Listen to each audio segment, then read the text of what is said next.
emergency for the first time in about This is Jim, and Receiving this message. We are Ken Jennings and John Roderick. We speak to you from our present, which we can only assume is your distant past, the turbulent time that was the early 21st century. Fearing the great cataclysm that will surely befall our civilization, we began this monumental reference of strange and obscure human knowledge. These recordings represent our attempt to compile and preserve wonders and esoterica that would otherwise be lost. So whether you're listening from an advanced civilization or have just reinvented the technology to decrypt our transmissions, this is our legacy to you. This is our time capsule. This is the Omnibus.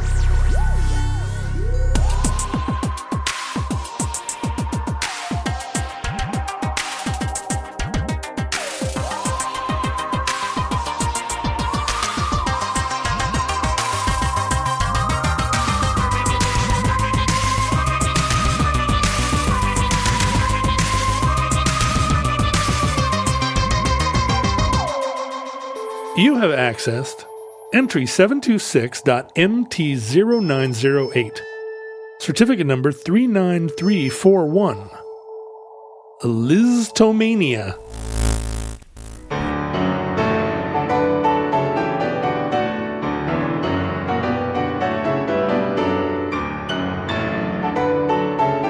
Lisztomania, except I'm talking about Franz Liszt, not ptomaine poisoning. Right, or Lisztomania, which it seems like everybody I know, every girl I've ever dated is like, just make a list.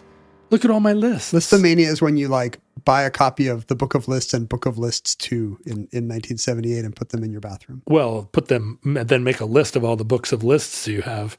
But we're talking about Liszt. Liszt. Is that the Hungarian way we're going to say it? No, I think in Hungary it's like Liszt. Liszt. I actually don't Licht. No, that would be the German way. I've been in Budapest and everything is still named after Liszt. Sorry, to this Budapest, day. Ken. Liszt. Everything is in Budapest is still named after Liszt. Is that right? Yeah, well, yeah. Yeah, okay. the big square is like, because there, you put the surname first. Right. And Franz is the Germanized version of his name. He was born somewhere in the Hungarian part of the Austro-Hungarian Empire in 1811. And so in Hungarian, his first name is spelled like Ferenc. Ferengi? Which I assume is, Ferengi. Because he knew all the rules of acquisition. I assume it's Ferenc or something like that. Mm-hmm. Again, if Hungarian survives to the 30th century, please let us know if we're getting any of this wrong. Hungarian will become the lingua franca. Everyone speaks Hungarian now. They think it's weird that we used to put our first names first. The lingua mygar. And not put paprika in everything. I gotta say, I don't like paprika. No, you gotta be kidding, really? No. Don't you like goulash? I love goulash. I just wish it tasted a little less like paprika, which I guess means I want... What do you want? Stew? Stroganoff. You want beef stew. I want stew, basically. What if you stew with no vegetables? What if you just didn't put in paprika and we called it stewlash?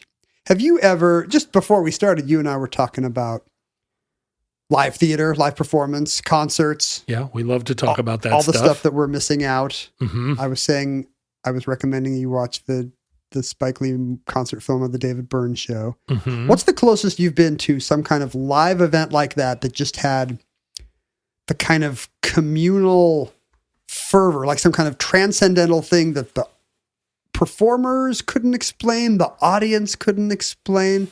Have you ever been at one of these shared things, either on the stage or in the crowd? Yeah, absolutely. There was a band called Crash Worship back in the early 90s that had shows that were just insane. And, that was a type of rock show where they would throw fireworks out into the crowd.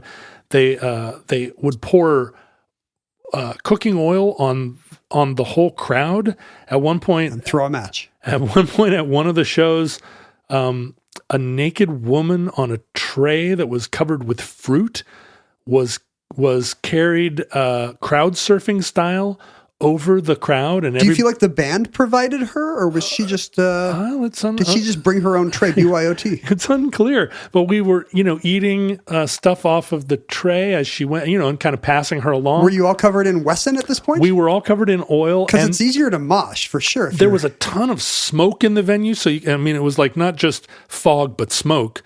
and everybody was completely soaked in oil, and it became a kind of gender fluid bacchanalia. It was, and I went to more than one of these. I would. They were tremendous experiences, and ones that you cannot describe to accurately reflect the powerful experience of just being in a space where you're like, well, my body, I guess, is just connected to these other 1,000 bodies, and we're just like going. And their music was very tribal.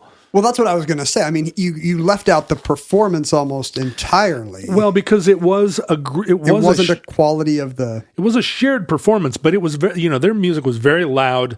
They were very. They were involved in the kind of that they were creating that energy, and it was extremely tribal music. And it was tribal in the sense of industrial tribal. There was a lot of banging on broken stuff, and I went to Stomp. Yeah, it was sort of like Stomp. No, I'm just kidding. Nobody's dipping girls in Wesson at Stomp. And there was fire. There was a lot of there was a lot of fire. This was before. Sounds like you escaped certain death by going to multiple of these shows. This was before that event back east where the venue caught on fire. No, this was there was stuff burning, and I think at some point maybe someone was using a circular saw to cut into a 50-gallon drum, and the sparks and the sound was mic'd. It was this kind of thing. It was happening. And there was another time the band The Cows created a situation. Oh, well, Jesus Lizard used to do this all the time. Jesus Lizard shows were like just transcendental. But I'm talking about me now, less than or more than I guess maybe. I think you could probably go to a Jesus Lizard show and not feel like you were being transported. Like when you're describing the Crash worship show, I was thinking, I don't know if I would be having that same connection. Part of it is you cannot stand at the back of the venue with your arms crossed at this kind of show. In every one of these I was... I tapped my foot a little too. Yeah. But I was right down in the mix, like really like part of the whole... it's not a thing you would do now because we were all like, like blowing our noses on each other. It was just... I guess I was trying to picture an example where it's actual... Because I don't think I've had a great one of these at a rock show where it's somehow a connection between the artist and the crowd, like everyone is simultaneously somehow experiencing whatever they're trying to put over. And there's a connection that's not possible through recorded music or not in a group space, maybe. In all three of those that I mentioned, the Cows and David Yao of Jesus Lizard and Crash Worship, there was a palpable menace, right? They were dangerous. Danger. And so the connection was, you kind of almost felt safe as long as you went along with the fact that you could be. I mean, David Yao seemed like he could kill you at any moment, not on purpose, just by exploding. I guess I was imagining like a rave-like euphoria. Oh, less than well, less than the Thunderdome you're describing. Those all had a rave-like euphoria. It was just very dark. But of course, I've been to plenty of raves where you lose your mind and you're just dancing and also kind of, I don't know, covered in bubbles or something. But the ones that really stick in my mind are these ones that were also that had that element of that they were truly out of control. A rave never feels out of control. You feel maybe personally like, woo, I'm losing it. But it doesn't feel like this venue is about to go over a waterfall. I was trying to think of some live event I was at that had some kind of just Beatlemania-like sense of just transcendental, inexplicable losing it. Mm-hmm. And I don't know if I have one when it comes to music. Like, I feel like I've had that in theater, live theater, and I've had it in sports for sure. Because you're a sports fan. I'm a pretty mild sports fan, but my stories of just a whole crowd having the same emotion at once and just loving being there with each other are that Russell Wilson 4th down touchdown in in the 2014 NFC Championship game, or I saw Griffey hit a walk-off home run and the whole place, the entire Kingdome just went insane. 20 tiles fell off the roof, killing 17 people were killed and no one cared. Because I guess that's the kind of, I mean, when I look at a video of people experiencing Beatlemania, it just seems like such a simple, it's tribal, but it's youthful and it's sexual but joyful too. That's the thing. It only works in a room, you know. Like I've watched big turnovers and fourth down conversions at home, and it is just not the same without drunk strangers to high five. Well, or unless you have 20 people watching the Super Bowl together, and then you can get it briefly, a lot of screaming. Yeah, you get some microcosm of it. You know, the Long Winters never inspired that kind of devotion because that wasn't we weren't about creating an entire atmosphere. You know, there are bands that are really good at. And it could even be a stripped down kind of acoustic connection. For sure. Like it's not genre related. But it's I think it has to do with the band, the music, the look of the band, the iconography of the band. If the band has a totality, you know, the Long Winters always had, you know, the band looked like they would make one kind of music, and then the music we made was different, and then we also were interrupting songs and telling jokes, and you know there was never that feeling that built and built and built and built until the crowd really got to someplace. Like the Beatles didn't stop on the Ed Sullivan Show and tell jokes for 5 minutes. You know, they were like, nobody would hear them. I'm sure John Lennon was doing his offensive disabled person face. Yeah, perhaps. But nobody could hear whatever he was doing. I'm sitting here trying to think, you know, this was a big part of my life, the attempting to find or create this thing that you're talking Nirvana. about, this place where, and I've been to a lot of shows that had a version of it. The Melvins used to be really good at creating that vibe in a room. Have you ever seen it in a different? Have you seen enough live theater to have a moment like that? I've definitely had live theater, like alternative theater experiences where I felt transformed. Yeah, I guess you're not sure if the room does. Yeah, who knows? Like I walked out and was just like, had to talk to the actor. Like, I'm so moved by what just happened, and you know, like I need to talk to you. I need to know that. I need to know more. Theater, it really impresses me what happens in theater because you've got that whole thing where, you know, a curtain comes up and somebody walks on the stage pretending to have a phone call.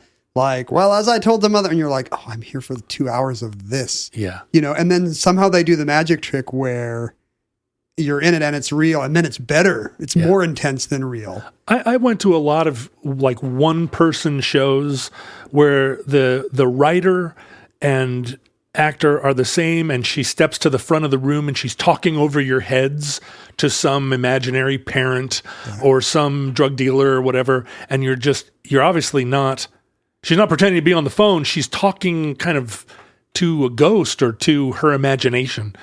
And, God, I saw one of those where actress was talking to the room and then she started to move backward on the stage and the lights changed and there was a bed like bolted to the wall behind her at the end at the back of the stage, and she was moving slowly, like kind of all slow motion, moving her arms, and about halfway across the stage you realize that she was falling and the bed was in spot below her, and she fell in slow motion onto the bed. And I can still picture it. You know, I still get goosebumps as I was watching it. I was just like, where am I? I'm in a whole other. There's something about it being there that a movie can't duplicate. No. Despite the fact that the movie has 100 times more tools. And this was a special effect. Yeah. In basically a black box performance. She had no other props. But it was just this one thing, but just the whole idea of it. I was like, well, I've just seen the end.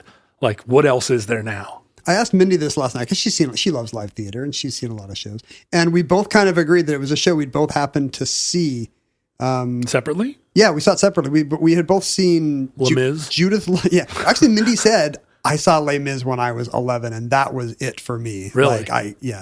Really? She's just weeping for 3.5 hours, I guess.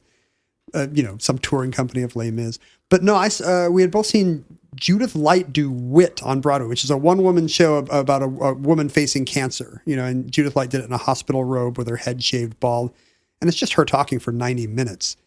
It's just that kind of thing where you feel like she's talking to you, like you can tell the whole room is just hanging on every word the same way you are. So it is communal, even though nobody's interacting or moshing. It was frowned on to mosh at Wit. This happened to me once in the movies. The opening scene of The Truman Show. I got it. Like he's sitting, shaving in the mirror and talking to himself and has his little... He draws this shaving cream thing on the mirror. And I understood it totally. And in the first 3 minutes of the movie, it broke me. And I wept through the entire film. I never stopped crying through the whole movie. And by the end of it, I was like, I don't know what just happened to me. And the lights came up and the people that I was watching that I'd gone to, and I'm a quiet weeper. That's what people say about you. It's in your Twitter bio, weirdly. And they were both like, the lights come up and they both kind of turned to me and they were like, well, that wasn't as good as I expected. And I was like, I have to go. And also I don't like you anymore.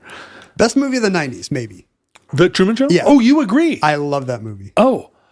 It absolutely devastated me, and I've never watched it again because I don't want to know. I don't want to know whether that was real or whether it was just where I was that day. I think that's smart. I mean, I swear to you, opening credits, and I was just like, I'm broken. And that movie sticks the landing, too. Ugh. He leaves, and then he's gone. There's no more movie because the show is over. Yeah. I just out. cried and cried and cried. And the lights came up, and I was like... I kind of want to come back to what makes that kind of performance, but like through the lens of our Hungarian hero today, this idea that a performance can cause that kind of just hysteria, this emotional fervor and furor in a room. Beatlemania style or across emotions? Beatlemania in that it has the hero worship and the sexuality. But in the world of romantic classical performance, because our story takes place in the 1840s. Franz Liszt, the great romantic composer, was a child prodigy growing up in the Austro-Hungarian Empire. I think handsome. He was a handsome. Okay, that's the thing we're going to have to talk about first. Okay, good-looking guy. Yeah, not incidental to the story. You look at most of the surviving photographs of him; he's old and his face is 60% warts and moles. Yeah, he's got long white hair and seems very much like. But it's funny that he kept the flowing white performer hair into his old age, and he still got the commanding brow, chin, and nose. And if you look at lithographs, and there's some photographs of him when he's younger, he's clearly a very good-looking man in kind of the strong, oversized features way of. He has an extraordinary nose. It's a great aquiline nose, a firm brow, a soap actor's chin. And cheekbones. I mean, he's kind of got the, it's not totally Abraham Lincoln, but he's got the big features of a 19th century frontiersman almost, larger than life. Yeah, he does seem almost like a Presbyterian minister who's hacking a church out of the wilderness. Like you could see him in the Crucible, like burning witches at the stake or something. But he also is Byronic, right? He's got the flowing, he's a romantic, curly hair. Yeah. As a child, he was kind of a dazzling prodigy. His dad was some kind of court musician / composer to nobility. And it's funny, you read accounts of his child prodigy and, he started taking piano lessons at 7 and did rudimentary compositions at 8. Oh. And I'm like, buddy, that's not a child prodigy. That's every American child in a recorder class, like rudimentary compositions. We all took piano lessons at 7 and did rudimentary compositions at 8.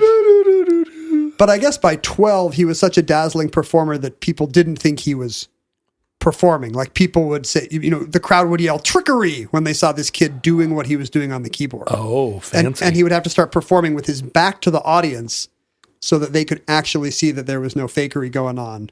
Wait a minute, how does that work? Well, you can see if the the piano is turned. yeah, I sorry, see. I see. The pianist is facing away from the crowd so they can see. They can see his hands. The piano is not blocking the movement of his hands.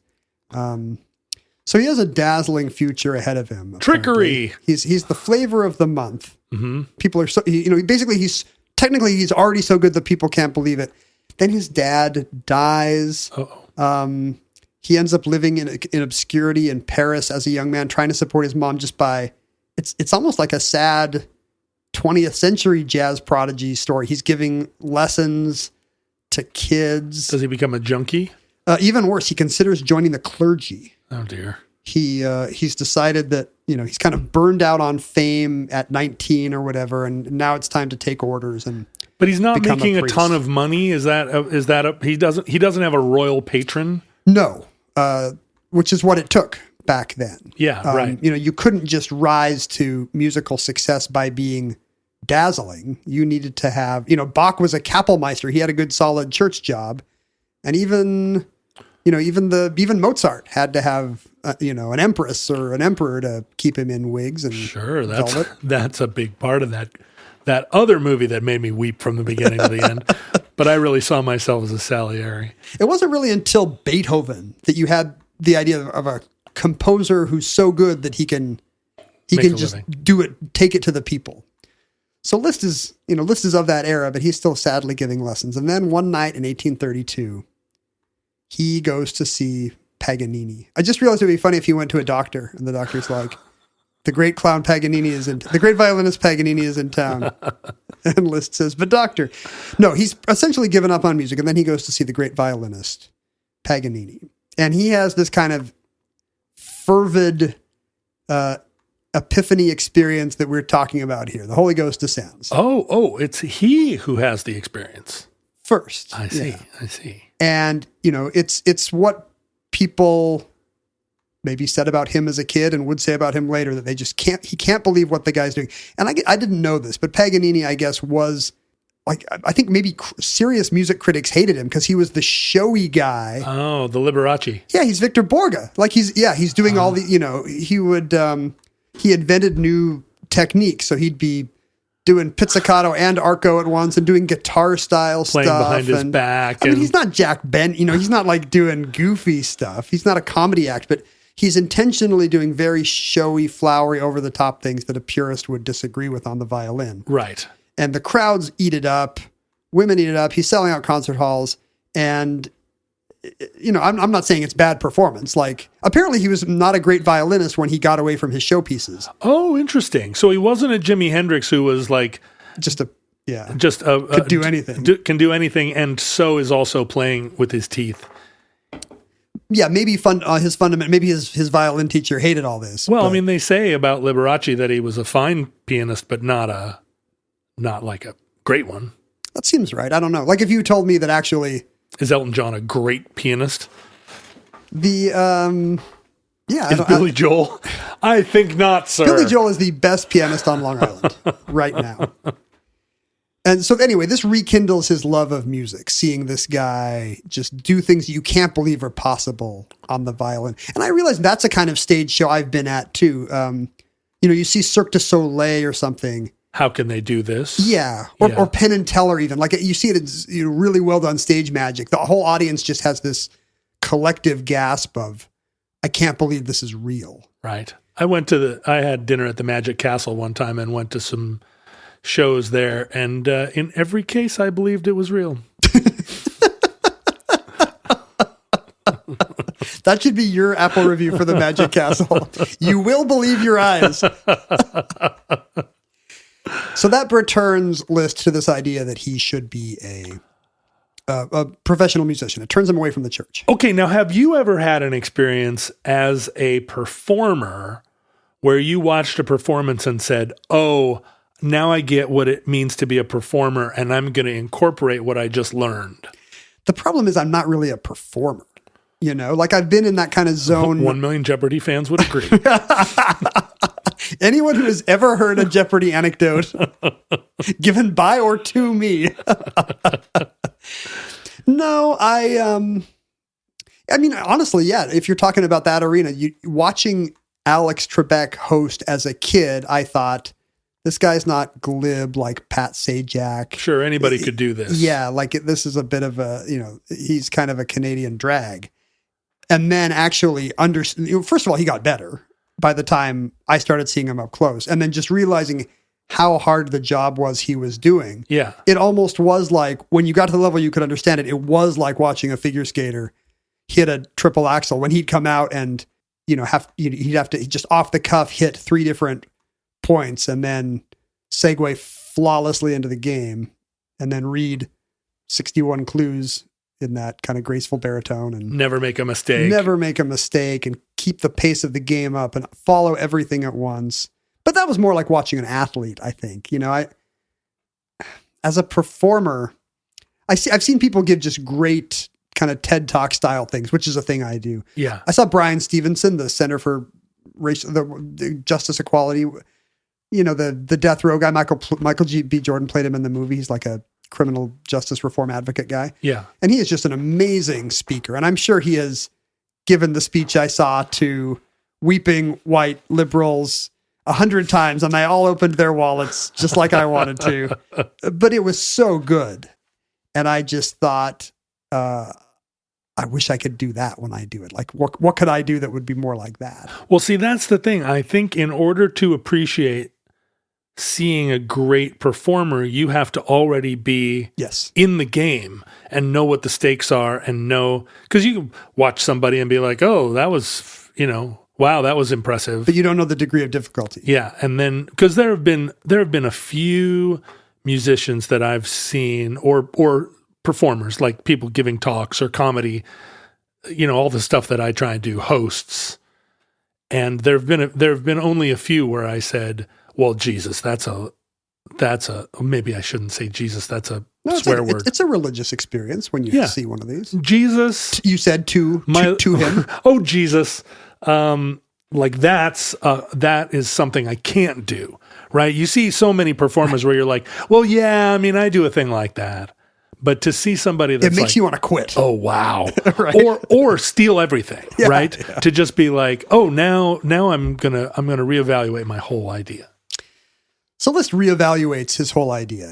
Maybe because he is not in the business at the time, what it makes him want to do is get back in, have that life. Get back in the game. He becomes a touring musician, and by the 1840s, there's a period where he performs 1,000 piano recitals in 8 years. Mm-hmm. So 120 dates a year, roughly. That's a punishing, it's an ambitious touring schedule. Yeah, it's half of what Dave Bazan does, but yeah, it's a lot of. It's 2 or 3 shows a week, right? Yeah, it's a lot of touring. And I don't, could you do that for 8 years running? I mean, I've played 180 shows in a year, but stacked up, like 6 months on, 6 months off. It's not 3 shows a week, but no, 8 years, no. I mean, when you hear about these people who have their residencies, Springsteen or a Celine Dion, they're probably doing about the same show. Yeah. I had a friend that went to Springsteen's show live, and he was like, yeah, word for word, it's what you can see him do on HBO Max or wherever that is. He tells the same stories with the same pauses and chuckles every night. And sometimes he swaps out an encore, and if Patty's not there, he'll do a different song, but I think like bands like Iron Maiden, who had one kind of hit metal record after another, where every one was a hit record, but in metal. So they weren't trying to get to the top of the charts. Yeah.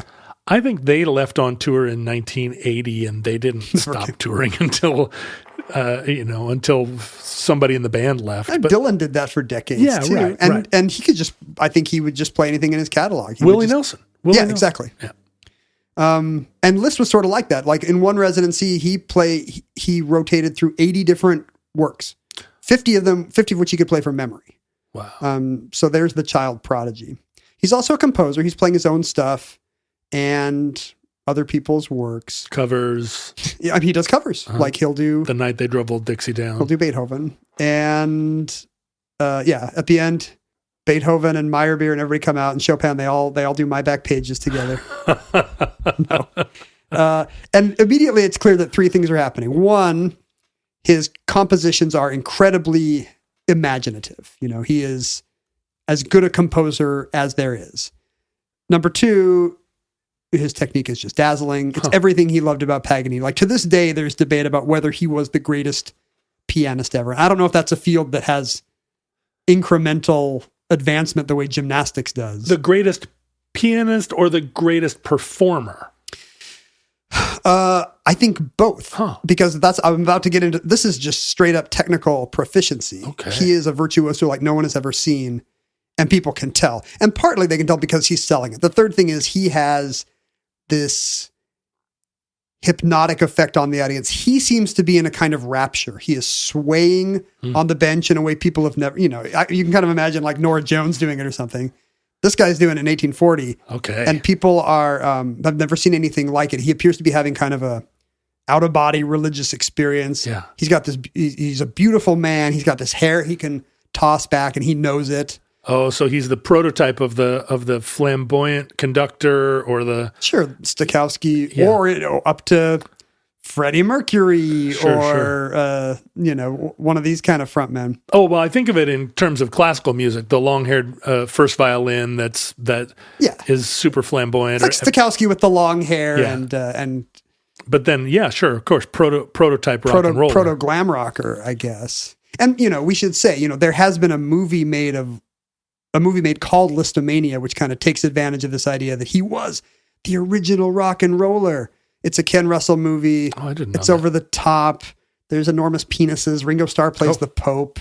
Dear goodness. It's just a bizarre kind of a fever dream Ken Russell movie. But it's based on the historical fact that people went nuts for a romantic composer and pianist in a way that you would not imagine happening before Hamburg and Liverpool in the early 60s or at least Frank Sinatra. Yeah. So I guess Sinatra's the prototypical, he sings one note and women just are in puddles. Yeah. This is around the same time that the word celebrity enters the English language. Oh, Celebrity wasn't a word in English until the 1830s, meaning what we mean today. yeah. And if you think about it, you can see why, that didn't exist as a category. Back then a person that everybody knew would be the king. The word for that would be royalty. Yeah, there wasn't yet a post that would have delivered news of the day in the same way. And the idea that people, the thing we have today where people actually care about the performer as a person, they have a sense of who they're dating or who their friends are or what they think about an issue of the day or what they said in the paper. This was all just starting. Byron is often cited as the first Okay. in the 1820s. Right. I would have thought it happened later, but sure, Byron would have been the one, right, that everybody swooned over. But Liszt is kind of, on the continent, Liszt is kind of the prototype for this because he does have a dazzling set of friends. He's friends with pretty much all the big names. Chopin, both Schumanns, Hector Berlioz, Wagner. He's hanging out with writers as well, Victor Hugo and Heinrich Heine and women. He's has a long-term affair with a married German countess named Marie Dagoul, and has 3 children with her. See, that's always been my ambition, but I just don't have a married German countess. Yeah, there's so many fewer than there used to be. I know. Just think about all the balls. She was, and she wasn't just a pretty face. I guess she's. If you look up this woman that he spent decades kind of off and on with, despite what was her name? Frequent affairs, Marie Dagoul. She's like a romantic novelist, poet and novelist herself, and she wrote respected historical fiction and nonfiction. Like she was a historian under the name Daniel Stern. Really? I loved her in Fast Times at Ridgemont High. Yeah, if you were going to pick one of the Wet Bandits as a pseudonym, would you go with Joe Pesci or would you go with Daniel Stern? I guess if you're Italian. I mean, this is precisely the kind of Germanic countess I hope to have a long-standing affair with. One who wrote under a pseudonym. So it's almost she also has Princess Leia braids. Oh, is that right? Yeah. Well, that's what you want in your German countess. Yeah, for shiz. A kind of a Brunhilde quality, right? Mm-hmm. Mm-hmm. Anyway, women are aware of his history and his charms, and that just plays into it. There is literally screaming and cheering and swooning. Mm-hmm. Every time he performs. There are satirical engravings of, just women just fainting and women in the front row looking at him with binoculars because they're so obsessive. Accounts of baronesses tearing at each other's hair to get a discarded glove or a hanky he set down or a glass he's just drunken out of at a party. I can see how Punch would think this was hilarious and worthy of satire. Yeah, and it's kind of funny because this is getting a little off subject, but it's really an embrace of female horny women at a time when this was the bodice ripper era because there were bodices. I mean, people were probably comfortable with jokes about men, obsessed with magnetic women, but a room full of women just that had the leisure to all attend a thing like this. First of all, yeah, and then we're okay with admitting that they have their own needs as well. This is kind of a needs. It's kind of a surprising given the kind of button down role of women and pedestalized. Now you've got wives and moms they would have been at the time. Looking up old countesses from the 19th century and hottest countesses 1840. I'm really in love with Countess Dash, Gabrielle Anne Cisterne de Courtiras, Viscomtesse, Vicomtesse de Saint Mars. I feel it's because you can't have her, John. Even if she's alive, she's 210 years old. She also has a phenomenal nose. A big nose is something not big. A nose of distinction is that's a signpost for me. It's funny that all these things you would have thought of as kind of decadent 70s roadie behavior was happening in 1840s Vienna and Paris. Oh, really? People were wearing women would wear his little portraits on their brooches. If he broke a piano string, what? They would try to grab it and use it as a bracelet. Broke a piano string? That's how good he is, man. I've never heard of that. But it's the equivalent of trying to catch a guitar pick or a capo or whatever, right? Sure, I'm just fascinated by what he's doing to break piano strings. I think I've heard of forceful keyboardists. Forceful keyboardist. Is that The Forceful Keyboardist by Philip Roth. I mean, I wonder if it's also piano manufacture and design being a little different back then. I mean, I've played some pianos pretty ruthlessly. I've never broken a string or seen anyone do it, but maybe I'm just not as experienced as I need be. My favorite story is about him leaving a woman seeing him leave a half-smoked cigar on an ashtray or something and just running after it. And, she's a woman of quality and nobility, and she is just sucking down this cigar, obviously just nauseated and coughing out smoke, but in feigned ecstasy at this new connection she has to this wunderkind sex god. When he leaves Berlin after a well-received residency in 1841, he's in a team of 6 white horses, and a procession of coaches behind him, and the street is just lined with crowds, like the beginning of Hard Day's Night, basically. He is not, the papers say, leaving not like a king, but as king. Whoa. Basically. Whoa. He's as big a name as you can get. So is this also generating for him enormous wealth? Yes.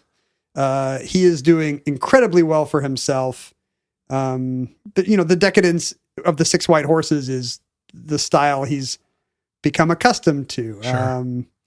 And you see it in his stage shows in Russia before the crowned heads of Russia. He actually has 2 pianos facing opposite sides of the hall, and he switches between them so that everybody gets a chance. So it's an Elton John show. Yeah, basically, that's pretty dramatic. In Australia, when he goes to Austria, his passport just says "Celebritate suisat notus" as his profession. Of famous for his own note. And his occupation says musician, philosopher. And when he has to write in what his journey is, he writes in transit from doubt to truth. Oh. So yeah, he's a rock star. Writes his own bios. He's writing his own album notes at this point. And his friend Heinrich Heine, the greatest German lyric poet of the time, whose leader are being adapted by this whole circle of musicians, coins the name. Let me see if I can find the actual essay he wrote. Coins the word Lisztomania to describe these years of audience fervor. And how long does this last? How many years is he on top of the charts? Well, he's touring at the top of his game. He's the best pianist in the world for decades, and he's, the most successful touring artist. He's the U2 or the Ed Sheeran of at least a decade. But the next time he comes to Berlin, there's much less of this furor. There's less of the swooning, which makes me think that, like Beatlemania, the people stayed fans, but they outgrew the screaming. I guess. What happened in music between 1840 and 1850, where the new music would have felt to the teens like something that had progressed? I don't think he went out of style. This is the height of the Romantic period. Yeah. And he's doing other people's. So as a live performer, he can play the hits. If Beethoven's got I guess probably not Beethoven. The dates are wrong. If Schumann or Saint-Saëns has some amazing new piece, and it really can show off his virtuosity, he's going to add it. But he's not a purist. He might add his own little flowery runs. Well done. And cadenzas. Am I saying that right? Or credenzas? Yeah, it's credenzas. Isn't a credenza a buffet? It is. He's adding his own buffets to the music. Crescendos. And the composers and the critics notice, and the composers might object. Might object, but they really can't because he's just so good. He does a technique I think called third hand playing, where you actually can. It sounds like the composer is playing with a third hand, and you can somehow do it by keeping some kind of you're doing some kind of melody in the middle register with both hands, as the left and right hands are also still doing their thing. So it requires amazing dexterity, but you just sound like you're doing something impossible.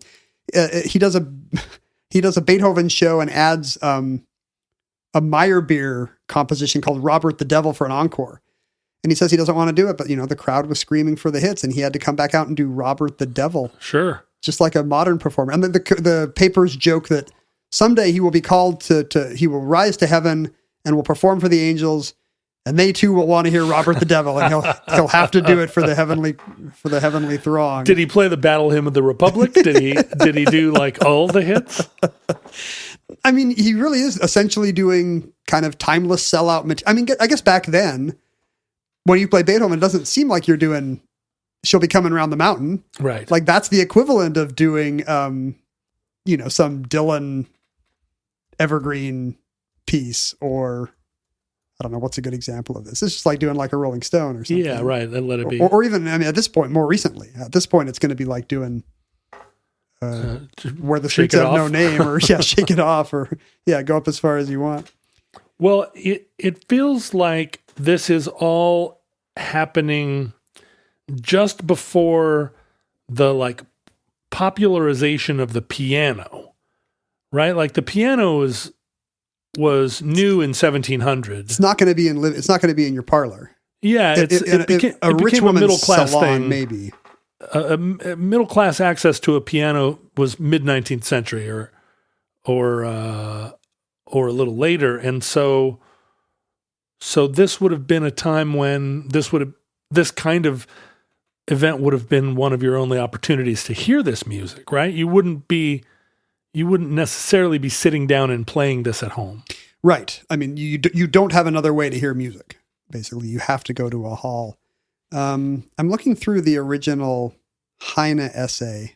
He blames the crowd, basically. He says we're a button-down Prussian society, and this is the only chance that, women have to cut loose. I shrugged my shoulders pityingly and said to myself, our Germany of Sabbath-like stillness, placid in its calm repose, will not miss the opportunity to take a little lawful exercise. Oh, so this is the Victorians are repressed theory, kind of. Right, or it's the footloose argument. Right, that's true. When he coins the word Lisztomania, Heine calls it a delirium unparalleled in the annals of furor. And what is the real cause of the phenomenon? And this is interesting. He sees that it's happening in the brain and not in the fingers of Liszt. Oh. The solution of the question belongs rather to the province of pathology than to that of aesthetics. He feels like it's a medical condition he's seeing. The electric action of a demonic nature on a closely pressed multitude. I guess this is your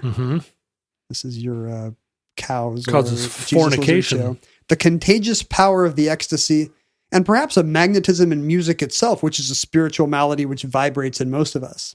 All these phenomena never struck me so significantly or so painfully as in this concert of Liszt. Keep in mind, he's friendly with Liszt, his romantic contemporary. A physician whose speciality is the disorders of women, so it's a disorder, and with whom I conversed as to the magic which our Liszt exercises on his public, smiled mysteriously and told many things of magnetism, galvanism, electricity, of contagion in an overheated hall, in which are a vast number of wax candles. Sure.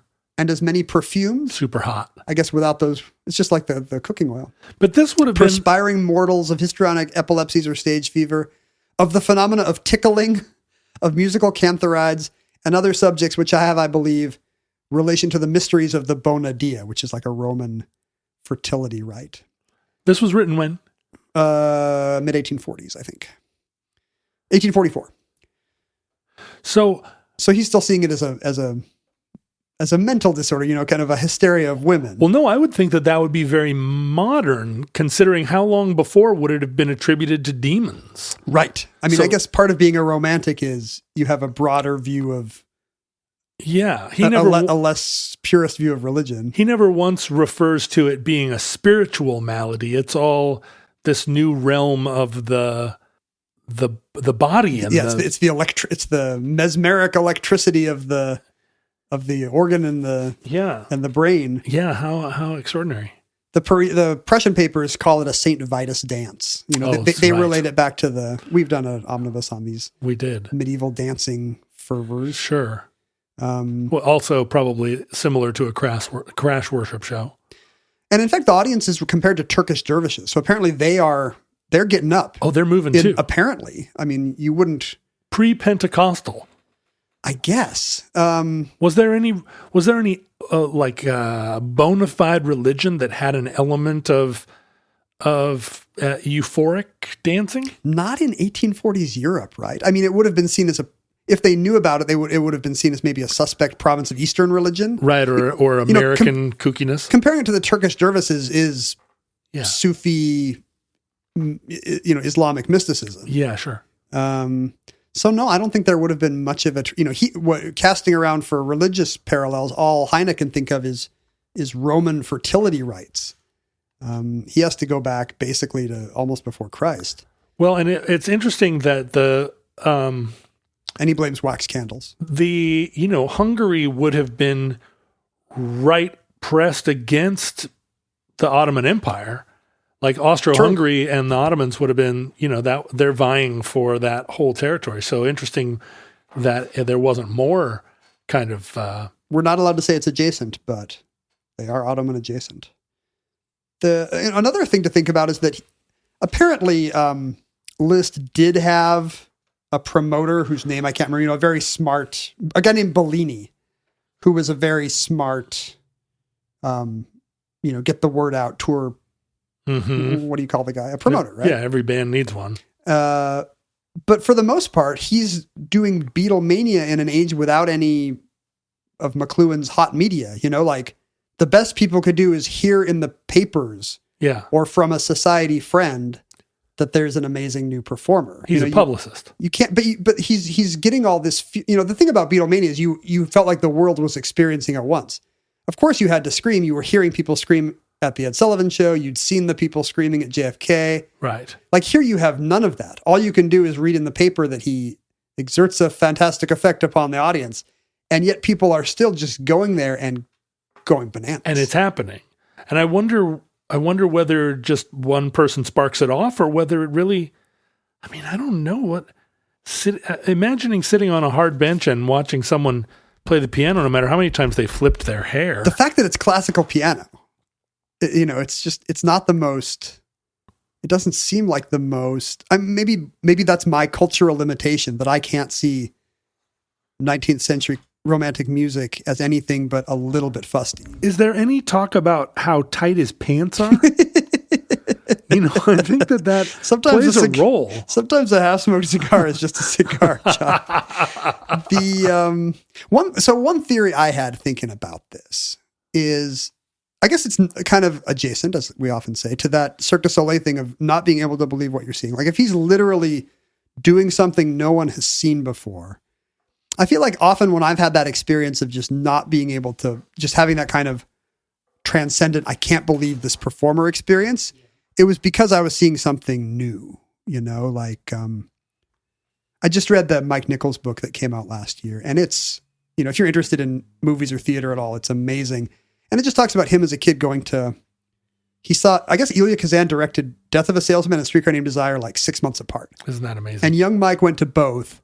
And, between Kazan's work and Brando's work, he just felt like he was seeing a miracle. Something new was being created. Like acting had just been reinvented. The theater had just been reinvented. You actually were in those apartments. And it just changed his life, and he wanted to be a director. And I remember seeing stuff like that live, or even on TV, watching a comedian do something where you can't believe the way he's working the crowd. Yeah. Seeing Andy Kindler on Letterman kind of dissect comedy in front of your eyes, or even Letterman himself, the way he would just get laughs by doing anti-comedy. Yeah. When I was in my early teenage years, staying up, against house rules to watch Letterman, and just feeling like their life would never be the same. And there it was kind of a secret because you're doing it alone. Yeah. But I can only imagine watching somebody with a group of similarly awestruck contemporaries in a hall, watching somebody do it live and just thinking, this is the reinvention. It's like seeing Brando do Stanley Kowalski for the first time. You watch somebody not just primp and preen and grin, but also perform this amazing music, some of which he's written. So you're like, also he's a genius, beyond just being a virtuoso. There's something to thinking you're seeing it for the first time. Yeah. And just being like swept into the future. The magnetism of the stage, I was not a super fan of Cat Power. I never saw her live. But, and I dated a girl that was really into Cat Power, and I was like even more felt like, ugh. Oh, I like her songs. But then I saw her, and, I was in the crowd at first, arms crossed. She was late, and the band was on stage already kind of waiting for her. And I felt like that was disrespectful. But then she took the stage, and I got swept up by her. And at one point she looked at me, and I know what it's like to be on stage and look at somebody. You're not looking at them. You can't see them. They're just a little light blob. Yeah. But she looked at me, and I reacted, and she appeared to notice my reaction and then zoom in on me. And I was like, there was no one else in the world. There was only Sean Marshall, and I'd seen her once before early in her career, and it was during that phase where she would go hide behind the drum kit, sit on the floor and sing at the wall. And I was then just like, oh, come on.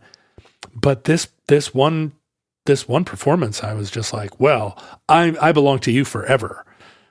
So there have been a few of those like lightning bolts, and it wasn't that, the music was good. It was way better. Oh my God. Ken, I saw Adele. Oh, when? On her 21 tour. She came through here and you saw her ad. She played at Key Arena. Oh, wow.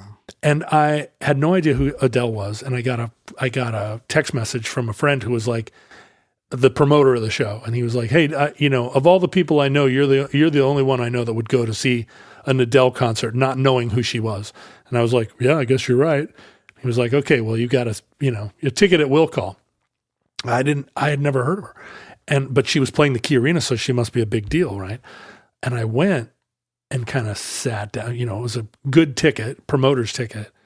Sat in the venue, and the people all around me were super welcoming, and they were the audience appeared to me to be all women and gay men. And I was like, oh, wow, thank you for being so welcoming. And they were like, you're here, you're one of us, you must love Adele. And I was like, actually, I don't know Adele. And then everybody around was like, oh my God, this is great, your first time. And I was like, come on, I've seen a lot of shows. You kidding me? I've seen some shows.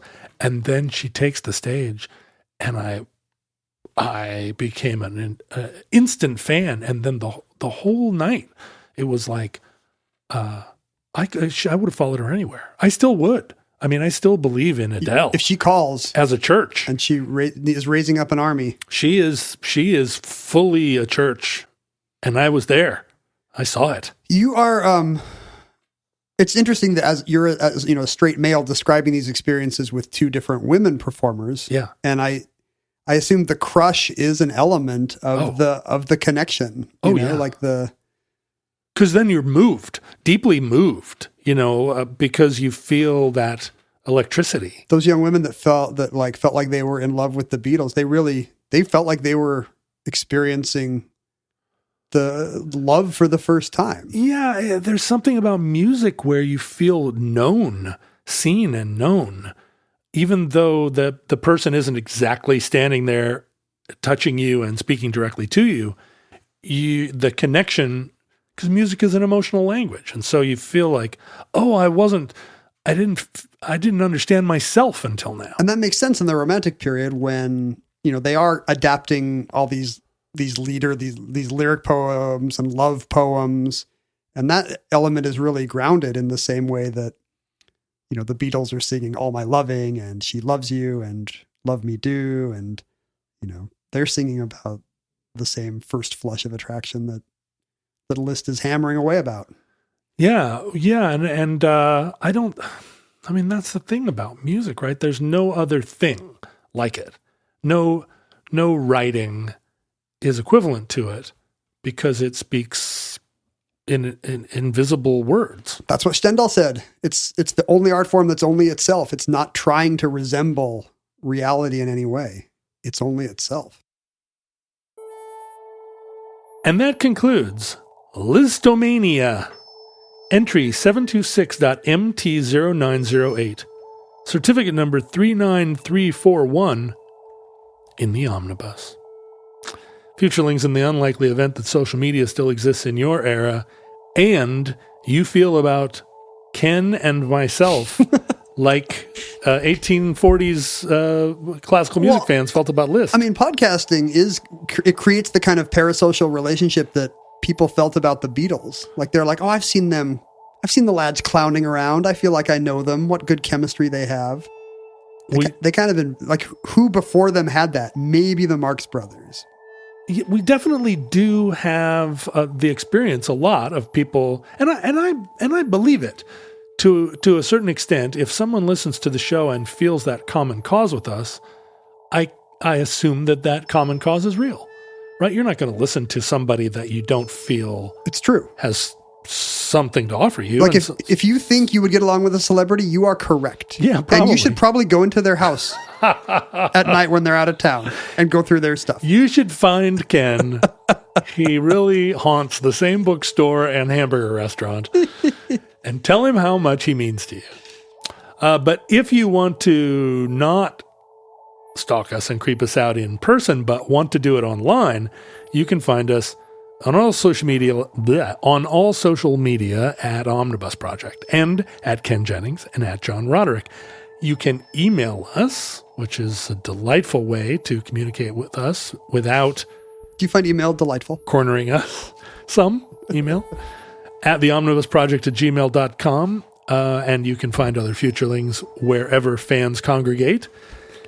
You can support the show, which is the equivalent of screaming our names in a crowded hall.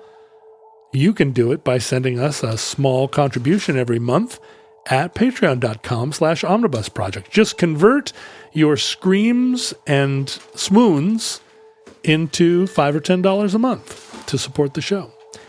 And you can send us mail. This is the final personal connection. Do not send us your underpants, but do send us... You're going to need them. Other things. You're going to want to wear them under your pants or skirt. At P.O. Box 55744, Shoreline, Washington, 98155. Now, I see you opening a box over there, Ken, from some fans. What did you find? Catherine says... This is funny. Did she mean it to be funny? I think so. Okay. Well, I mean, she knows. She says she loves to fall asleep listening to the show. Yes, that's and good. She's self-aware about how that sounds. No, but we understand. She used to read at night, but the light disturbed her husband, so now she nods off to Omnibus. And when she runs out, and this is very sad, she has to listen to Too Beautiful to Live. Oh, wow. So we need to do more shows. How is Too Beautiful to Live the understudy for Omnibus? Well, how could you run out of it? Isn't there like There's 30 hours of it a week? 700 episodes. She sent us a repeat of the gift she sent us last year, which is, I don't know if you remember this, a dodecahedral calendar. I do remember. And the funny thing is, I just threw away the 2021 one, which has been sitting on my desk. Well, and she only sent us one last year. Is that true? Yeah, because I think she... Oh, no, wait. Here's one right here. There we go. Your story does not check out. Well, that one's out of date, John. It is 2021. Oh, She says it's full of popcorn, so it might be fun to throw them into a campfire at the end of the year. what a good idea. Is that what it is? Popcorn. I wonder if last year's is popcorn as well. That did not roll because it's a dodecahedron. I feel like the New Year's is quite a bit bigger than last year's. Look at that. Hopefully 2022 will be bigger than 2021, and not just in case and hospitalization counts. Let's see. I'm going to put it on January. Although because it's a dodecahedron, you can't really put it so that you can read it without it being sideways. But I guess I can learn to adjust. Well, I mean, you can make the top. The top could be the current month. Oh, the top, of course. Or actually, you can. You could do this. You just have to put it there. Right? Does that not work for every month? Well, does that? No, it's going to be sideways because of the way it's printed. It's going to be a little off center. Some of the months you can put upright on that face, and some you can. I'm going to put it on the top. That was the answer all along. Thank you, Catherine. That's lovely.